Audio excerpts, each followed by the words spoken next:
ओम नमः शिवाय, ओम नमः शिवाय, ओम नमः शिवाय। आदरणीय शिवभक्तांनो, हा आपला भारत देश म्हणजे ईश्वराने स्वतः अवतार घेण्यासाठी बनवलेली विशिष्ट अशी अत्यंत परम पावन भूमी आहे। या भूमीत अनंत काळापासून अगदी आतापर्यंत अनेक संत महंत, ऋषीमुनी आणि ईश्वराचे निस्सीम भक्त झाले आहेत। अनेकांना त्यांच्या शुद्ध भक्तिपोटी त्यांच्या आराध्य दैवताने दर्शन सुद्धा दिले आहे। भारतामध्ये अशा गोष्टी आश्चर्यकारक वाटत असल्या तरी नवीन नाहीत। पदोपदी याचा अनेकांना अनुभव येतोच। असेच महिमा सांगणारे एक गाव म्हणजे काकणवाडा। येथे देशपांडे घराण्यातील अशाच एका अत्यंत भाविक भक्ताला श्री शंभो महादेवाची कृपा लाभून काकणवाडा येथे जुन्या जागेवर एक भव्य देवालय उभे झाले आहे। अकोला आणि बुलढाणा जिल्ह्याच्या सीमेवर परमपावन वान नदीच्या तीरावर काकणवाडा अर्थात त्र्यंबकेश्वर हे तीर्थक्षेत्र वसले आहे। रामायण काळात भगवान श्रीराम जेव्हा या दंडकारण्य वनात आले तेव्हा एका नदीला अडविणारा फार मोठा खडक होता। प्रभू श्रीरामाने एक बाण मारून हा खडक फोडला आणि त्यातून निघालेली नदी म्हणजे बाणगंगा म्हटली जाते। याच नदीला पुढे वान नदी असेही नाव पडल्याचे सांगण्यात येते। काकणवाडा येथील देशपांडे कुटुंबातील एक शिवभक्त महाशिवरात्रीच्या वेळी पायदळवारी करून नाशिक जवळील श्री क्षेत्र त्र्यंबकेश्वर येथे जात असत। त्यांचा हा नित्यनेम अनेक वर्ष चालला।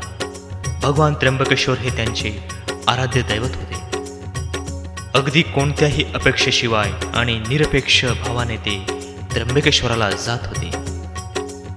भगवंताला निरपेक्ष भक्ती अत्यंत प्रिय आहे। पुढे वार्धक्यामुळे या शिवभक्ताला नेहमीची वारी जमत नव्हती, परंतु घेतलेले व्रत सुद्धा मोडत नव्हते आणि ते त्र्यंबकेश्वराला जाण्यास निघाले तेव्हा भगवान भोलेनाथाने आपल्या या भक्ताची आर्तता पाहून त्यांना दृष्टांत दिला आणि सांगितले, इतक्या दूर तू येऊ नकोस, तुझ्या घराजवळील मारुती जवळच जागा खण, तेथेच मी येतो।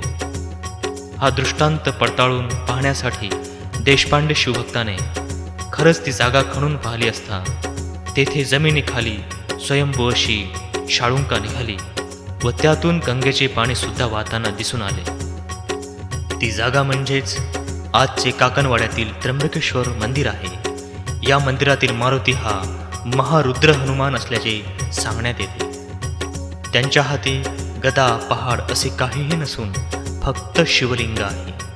अशी मूर्ती कदाचित एकमेव असावी असे वाटते, कारण की सर्वत्र हनुमंताची मूर्ती ही गदा आणि पहाड घेतलेली अशीच आढळते।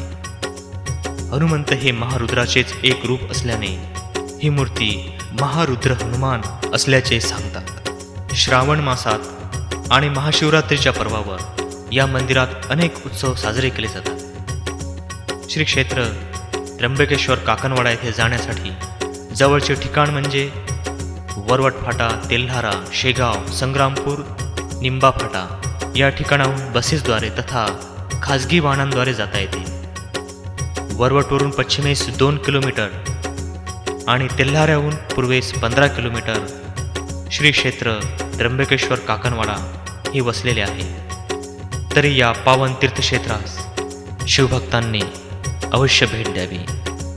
ओम नमः शिवाय, ओम नमः शिवाय, ओम नमः शिवाय।